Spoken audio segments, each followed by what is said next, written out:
ओम नमः शिवाय। मैना द्वारा द्वार पर भगवान शिव का परिच्छन्न उनके रूप को देखकर संतोष का अनुभव, अन्य युवतियों द्वारा वर की प्रशंसा, पार्वती का अंबिका पूजन के लिए बाहर निकलना तथा देवताओं और भगवान शिव का उनके सुंदर रूप को देखकर प्रसन्न होना। पार्वती ब्रह्मा जी कहते हैं, नारद, तदंतर भगवान शिव प्रसन्नचित्त हो अपने गणों, समस्त देवताओं तथा अन्य लोगों के साथ कौतूहल पूर्वक गिरिराज हिमवान के धाम में गए। हिमाचल की श्रेष्ठ पत्नी मैना भी उन स्त्रियों के साथ घर के भीतर गई और शंभु की आरती उतारने के लिए हाथ में दीपकों से सजी हुई थाली लेकर सभी ऋषि पत्नियों तथा अन्य स्त्रियों के साथ आदर पूर्वक द्वार पर आई। वहां आकर मैना ने संपूर्ण देवताओं से सेवित गिरिजापति महेश्वर शंकर को, जो द्वार पर उपस्थित थे, बड़े प्यार से देखा।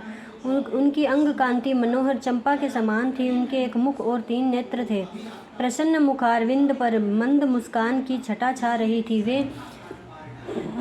रत्न और सुवर्ण आदि से विभूषित थे। गले में मालती की माला पहने हुए थे। सुंदर रत्नमय मुकुट धारण करने से उनका मुखमंडल उज्ज्वल प्रभा से उद्भासित हो रहा था। कंठ में हार आदि सुंदर आभरण शोभा दे रहे थे। सुंदर कड़े और बाजूबंद उनकी भुजाओं के विभूषित कर रहे थे। अग्नि के समान निर्मल एवं अनुपम, अत्यंत सूक्ष्म, मनोहर, विचित्र एवं बहुमूल्य युगल वस्त्र से उनकी बड़ी शोभा हो रही थी। चंदन, अगर, कस्तूरी तथा मनोहर कुमकुम के अंगराग से उनके अंग विभूषित थे। उन्होंने हाथ में रत्नमय दर्पण ले रखा था और उनके दोनों नेत्र कज्जल से सुशोभित थे। उन्होंने अपनी प्रभा से सबको आच्छादित कर लिया था तथा वे अत्यंत मनोहर जान पड़ते थे। अत्यंत तरुण, परम सुंदर और आभरण भूषित अंगों से सुशोभित थे। कामिनियों को अत्यंत कमनीय प्रतीत होते थे। उनमें व्यग्रता का अभाव था। उनका मुखारविंद कोटि चंद्रमाओं से भी अधिक आह्लाददायक था। उनके श्री अंगों की छवि कोटि कामदेवों से भी अधिक मनोहारिणी थी। वे अपने सभी अंगों से परम सुंदर थे।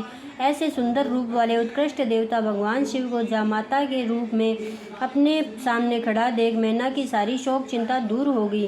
वे परमानंद सिंधु में निमग्न हो गई और अपने भाग्य की गिरिजा की, गिरिराज हिमवान की और उनके समस्त कुल की बुरी बुरी प्रशंसा करने लगी। उन्होंने अपने आप को कृतार्थ माना और वे बारंबार हर्ष का अनुभव करने लगी। सती मैना का मुख प्रसन्नता से खिल उठा था। वे अपने दामाद की शोभा का सानंद अवलोकन करती हुई उनकी आरती उतारने लगी।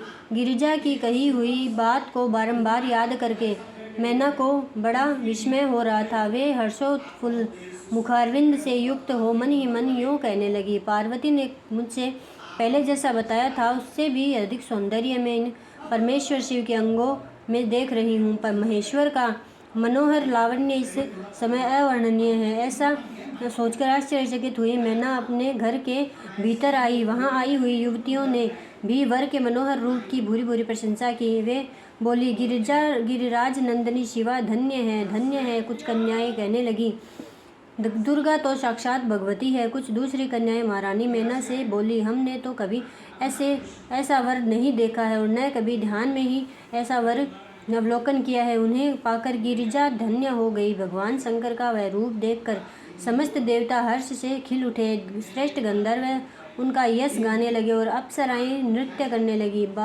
बाजा बजाने लगे। लोग मधुर ध्वनि में अनेक प्रकार की कला दिखाते हुए आदर पूर्वक भांति भांति के बाजे बजा रहे थे। हिमाचल ने भी आनंदित होकर द्वारोचित मंगलाचार किया। समस्त नारियों के साथ मैना ने भी महान उत्सव मनाते हुए वर का परिछन किया। फिर वे प्रसन्नता पूर्वक घर में चली गई।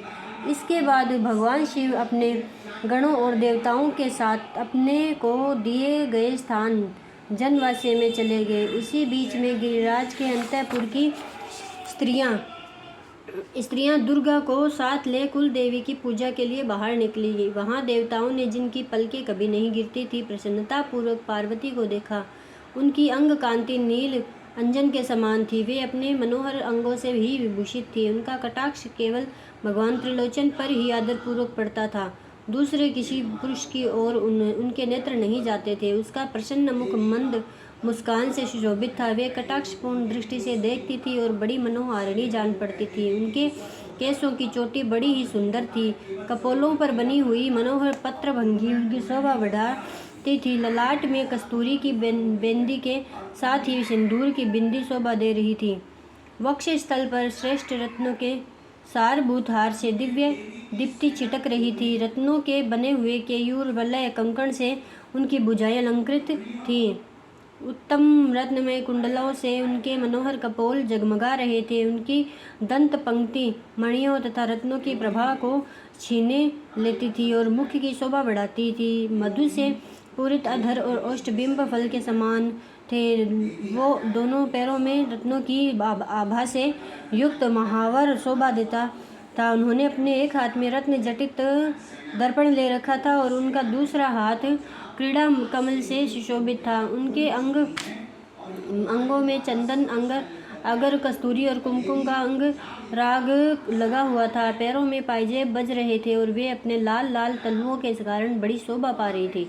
समस्त देवता आदि ने जगत की आदि कारण भूता जगत जननी पार्वती देवी को देखकर भक्ति भाव से मस्तक झुका मैना सहित उन्हें प्रणाम किया। त्रिलोचन शिव ने भी बड़ी प्रसन्नता के साथ कनखियों से उन्हें देखा और उनमें सती की आकृति देखकर अपनी विरह वेदना को त्याग दिया। शिवा पर आंखें गड़ाकर भगवान शिव उस समय सब कुछ भूल गए। उनके सारे अंगों में रोमांच हो गया। वे हर्ष का अनुभव करते हुए गौरी को और देखने लगे। गौरी उनकी आंखों में समा गई थी। इधर कालीपुरी से बाहर जाकर अंबिका देवी की पूजा करने के पश्चात ब्राह्मण पत्नियों के साथ पुनः अपने पिता के रमणीय भवन में लौट आई। भगवान शंकर भी मुझ ब्रह्मा विष्णु तथा देवताओं के साथ हिमाचल के बताए हुए अपने नियत स्थान पर प्रसन्नता पूर्वक गए। वहाँ गिरिराज के द्वारा नाना प्रकार की सुंदर समृद्धि से सम्मानित हुए। वे सब लोग सुखपूर्वक ठहर गए और भगवान शिव की सेवा करने लगे। ओम नमः शिवाय।